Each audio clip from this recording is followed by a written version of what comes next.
Hey everyone, welcome to this deep dive. And today we're looking at the work of Fethullah Gulen, Oh, that yeah. Turkish Islamic scholar and writer. Mm. We're going to be focusing on excerpts that you sent over from Ekoloji Sayı 7. Okay. And that's where he talks about nature, knowledge, and compassion. Right. And we've also got this really great FAQ you sent that's going to help us unpack some of his ideas. Yeah, it's a really helpful resource. Yeah. Looking forward to this. Are you ready to dive into how Gulen connects spirituality and science and ethics? Absolutely. Let's jump in. All right, let's go. It's fascinating how he shows us that it's not just about, like learning facts, Right. but how what we know shapes how we act and how we see ourselves in the world. Yeah, when I was first going through this material, Mm-hmm. one of the things that really struck me was how Gulen approaches compassion. Okay. He doesn't just say that, it's a good quality to have. Right. He calls it a debt of humanity. He even says, and this is a direct quote, "A person is responsible for showing mercy to the society in which they live, to humanity, and even to all living beings as a debt of humanity." Wow. What do you make of that? It is quite profound, isn't it? Right. When you start to think about compassion as a duty, Right. it really does change your perspective, you Yeah. know? It's not just about being charitable when you feel like it. Right. It's recognizing this inherent obligation we have to every living thing. It's like elevating it to something much deeper than just random acts of kindness, right? Exactly. And it connects to that idea of interconnectedness that we find in so many spiritual traditions, this understanding that we're all part of this larger web of life. Right. So our actions have consequences, not just for ourselves, but Yeah. for everything and everyone around us. He doesn't stop there, though. He goes on to say, he rises to the degree that he has mercy on this path, and to the degree that he falls into oppression, cruelty, and injustice, he becomes despised, humiliated, and a disgrace to humanity. It's almost like this moral equation. The more compassion you have, the better a person you are. Yeah. And the more cruelty you have, well, Yeah. not so much. Not so much. Does this idea of compassion as a responsibility, does it make you rethink how you approach your own actions and relationships? It definitely invites some introspection, you know? Think about a time that you felt compelled to help someone in need. Mm-hmm. Was it just sympathy, Right. or did you feel a sense of duty, like you owed it to them? Mm-hmm. How does framing compassion as a debt kind of challenge our typical ideas about charity? Yeah, that's a really great question for us all to ponder. Absolutely. And it leads us to another really fascinating thread in Gulen's work. Okay. This idea of nature as a source of wisdom and knowledge. Mm-hmm. He describes nature as a laboratory and at the same time a research center. I like that. It seems like he's saying that being observant of the natural world isn't just key for scientific understanding, but for spiritual growth as well, wouldn't you say? Absolutely. And he even uses this beautiful phrase, calling nature the exhibition of existence. Oh, yeah. It's as if he's saying that the natural world is this grand display of creation. Mm-hmm. And by studying it, we're not just learning about scientific facts. We're Right. getting glimpses into something much bigger. It's like those moments when you're out in nature and something just clicks. Yeah, You feel this sense of awe and connection to everything around you. exactly. And Gulen directly connects this feeling to faith. Yep. There's a section where he talks about how understanding matters of faith in Islam is important, Hmm. but he also emphasizes something called ihsan, which he seems to link directly to nature. I was hoping we'd get to Isan. Yeah. For anyone listening who might not be familiar with that term, how would you explain it? Well, ihsan can be understood as striving for excellence or doing things in the best way possible. But it also has the spiritual dimension, Yeah. It's about acting with sincerity and awareness that God is always present. Right. So by connecting ihsan with nature, Gulen suggests that our interactions with the natural world can be a form of worship, Yeah. a way to connect with the divine. So we've got compassion as this driving force and the natural world as a source of wisdom and even a path towards the divine. Right. Where do science and religion fit into all of this? Well, that's where it gets really interesting. Okay. Gulen believes that both religious and scientific knowledge are equally important for understanding the world. Mm-hmm. He uses a powerful analogy to illustrate this. Right. Separating them, he says, is like leaving one armless and wingless. I love that imagery. Yeah. So vivid. Mm-hmm. He's clearly saying you need both to truly soar. Absolutely. What are your thoughts on this idea of bringing together these two ways of knowing which some people might see as opposites. I think it's a powerful concept and very relevant for today's world, wouldn't you say? Oh, yeah. A lot of people struggle with reconciling their faith with scientific discoveries or vice versa, Mm-hmm.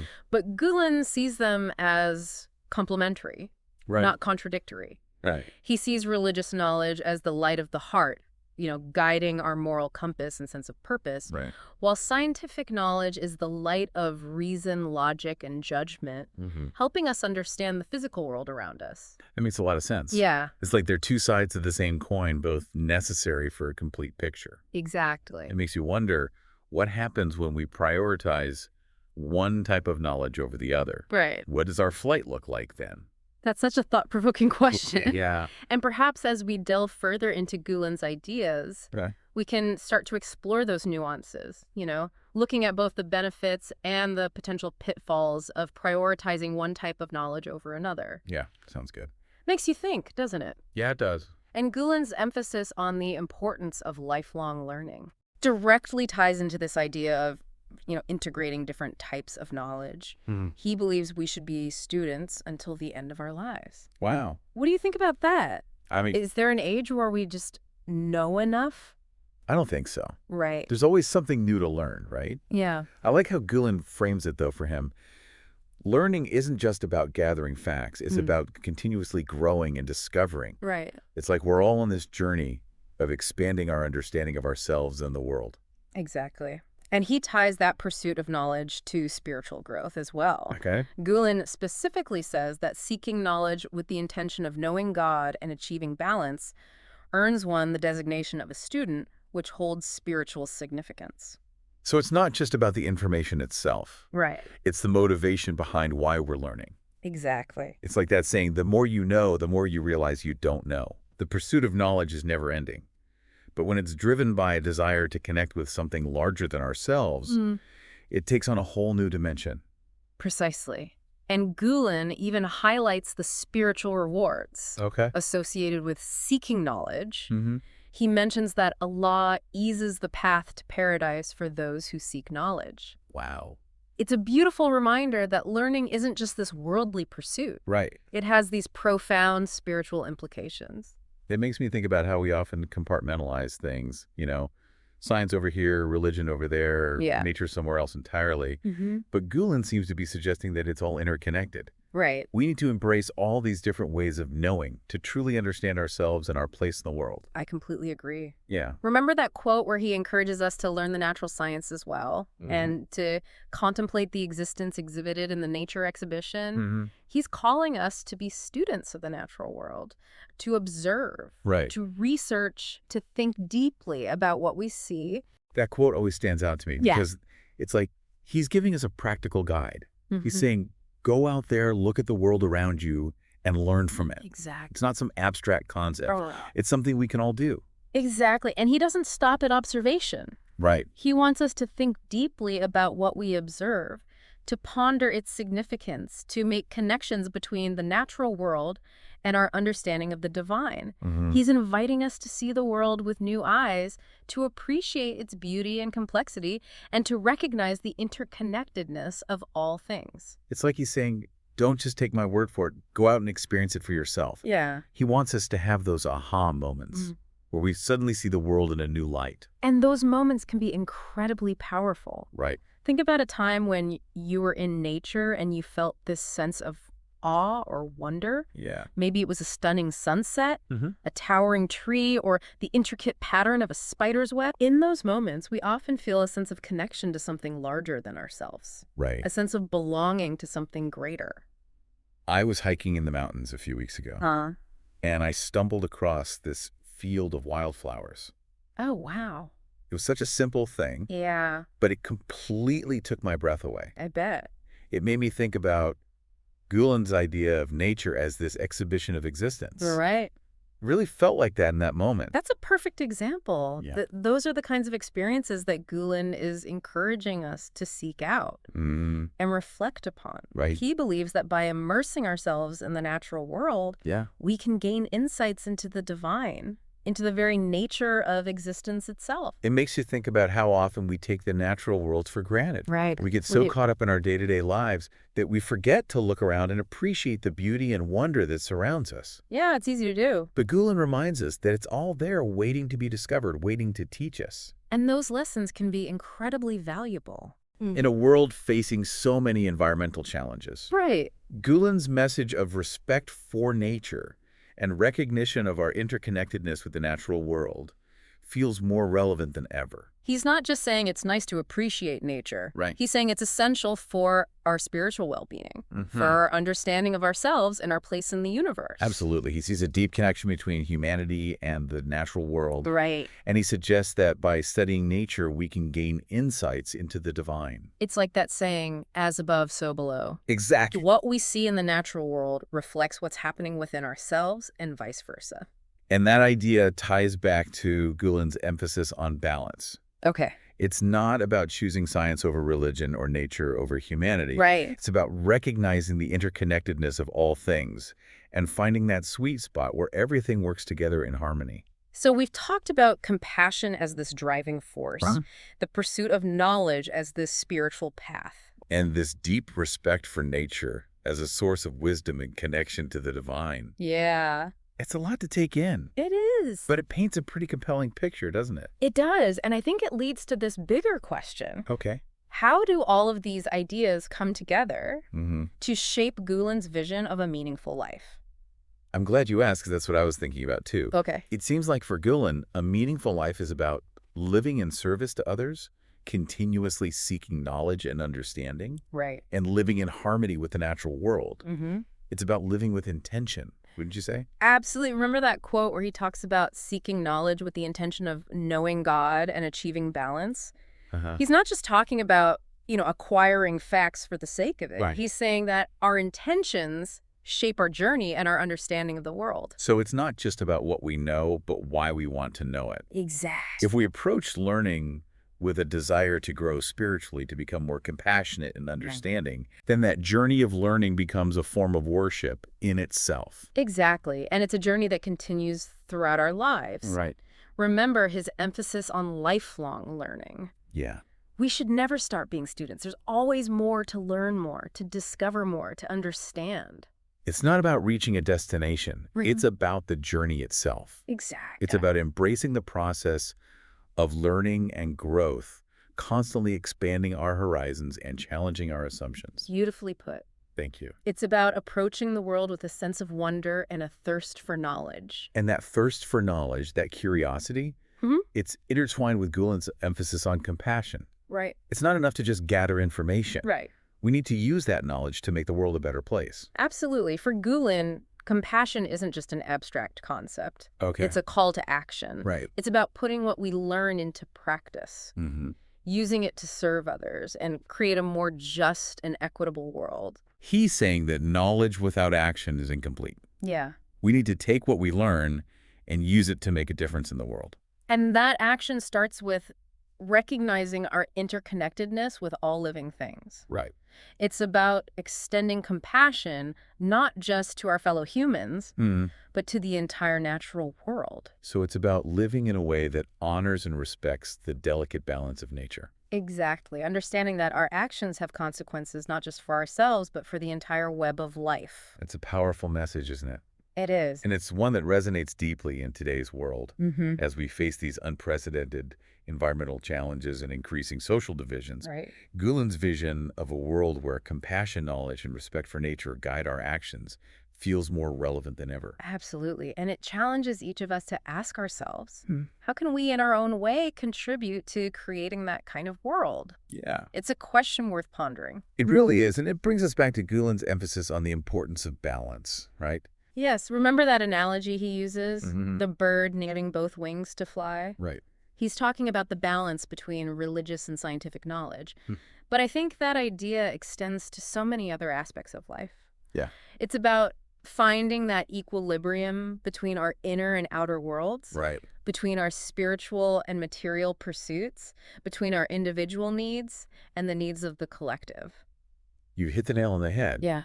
It's about honoring the complexity of life. Mm-hmm. and embracing the interconnectedness of all things. Right. It's not about simplifying things down to easy answers. Yeah. It's about sitting with the complexity and finding that balance. Perfectly said, and that takes continuous effort. Yeah. A willingness to learn and grow, and a deep commitment to compassion and understanding. It's not passive. Right. It's an active engagement with life and all its messy, beautiful, and challenging complexity. Mm-hmm. And I think that's what makes Gulen's vision so compelling. Right. It's not a set of rules. It's an invitation to embark on a journey of self-discovery and growth. Exactly. A journey that leads us towards a more compassionate, just, and sustainable world. I couldn't have said it better myself. No, thank you. And I think that's a perfect segue into the final part of our deep dive, Okay. where we can explore how we can each take these ideas Right. and translate them into action in our own lives. As we wrap up our deep dive into Fethullah Gulen's ideas, I keep coming back to that powerful image of nature as the exhibition of existence. It's like he's encouraging us to really see the world around us, you know, not just glance at it, but to really take in all its beauty and complexity. It is such a powerful image. Yeah. And it's not just about observation. Gulen urges us to contemplate what we see in nature. Okay. You know, it's about going beyond just identifying like a tree or a bird and really reflecting on its existence, its place in the world, its connection to everything else. It reminds me of something he said earlier about Isan, that striving for excellence and awareness of the divine. Right. It seems like Gulen is saying we can cultivate that sense of Isan through our interactions with nature. Absolutely. By approaching nature with reverence and a deep sense of curiosity, Yeah. we open ourselves up to a whole new level of understanding. Mm-hmm. It's not just about acquiring knowledge, you know, it's about experiencing a sense of awe and wonder. Right. That feeling of connection to something much greater than ourselves. I think a lot of us have had those moments in nature. Yeah. Those times when we feel completely present and connected to everything around us. Absolutely. Maybe it's watching a sunset, listening to the waves crash on the shore, or simply, you know, feeling the sun on our face. Yeah. Gulen seems to be saying that we should seek out those moments and allow ourselves to be transformed by them. Yes, and he goes even deeper than that. Okay. He suggests that the natural world is a reflection of the divine. And by studying it, by immersing ourselves in it, we're not just learning about nature, we're connecting with something larger than ourselves. Right. With the very source of creation. It's like that idea that the universe is a mirror, Yeah. reflecting back to us who we truly are. Mm-hmm. So by exploring the natural world, Right. we're also exploring ourselves, our own inner landscapes. Exactly. And that journey of self-discovery is intertwined with our spiritual growth, Right. our understanding of our place in the grand scheme of things. It's about recognizing that we're not separate from nature. Right. We're a part of it. Yeah. We're all interconnected, woven together in this intricate web of life. So it's not just about appreciating nature's beauty. Right. It's about understanding our interconnectedness with all living things and acting accordingly. Exactly. It's about recognizing that our choices have consequences, not just for ourselves, but for the entire web of life. And that brings us back to Gulen's emphasis on compassion. Right. It's not enough to just understand these concepts intellectually. We need to embody them in our actions, in how we treat each other and how we treat the planet. It's about taking all that we've learned Right. about compassion, about knowledge, about nature, Yeah. and using it to create a more just equitable and sustainable world. Exactly. It's about moving from contemplation to action. Right. It's about asking ourselves, how can I live in a way that honors the interconnectedness of all things? How can I make a difference in the world? I think that's a great question for all of us to ponder. Yeah. As we wrap up this deep dive into Fethullah Gulen's ideas, what stands out to you as the most important takeaway? I think for me, it's the reminder that we're all on this journey of learning and growth. Right. And it's a journey that requires us to embrace both our hearts and our minds, to see the world with a sense of wonder and reverence, and to act with compassion and understanding. Right. It's a journey that challenges us to step outside of our comfort zones and to live in a way that honors the interconnectedness of all things. Beautifully said. And if Gulen's philosophy has sparked something in you, and you're feeling inspired to connect more deeply with the natural world, Right. I have an idea. Oh. What if we all committed to learning the name of one new plant or animal each week? Oh, wow. It might seem small, but imagine the impact if we all took the time to truly see and appreciate the amazing diversity of life that surrounds us. That's a fantastic idea. Yeah. It's a simple act, Right. but it can make a big difference in how we perceive and interact with the natural world. And who knows, it might just spark a lifelong passion for learning and exploration. I hope so. Yeah. Because as Gulen reminds us, we should be students until the very end of our lives. Mm-hmm. Always open to new discoveries and new ways of seeing the world. Absolutely. Thanks for joining me on this deep dive. It's been a fascinating exploration. And until next time, keep learning, keep exploring, and keep wondering.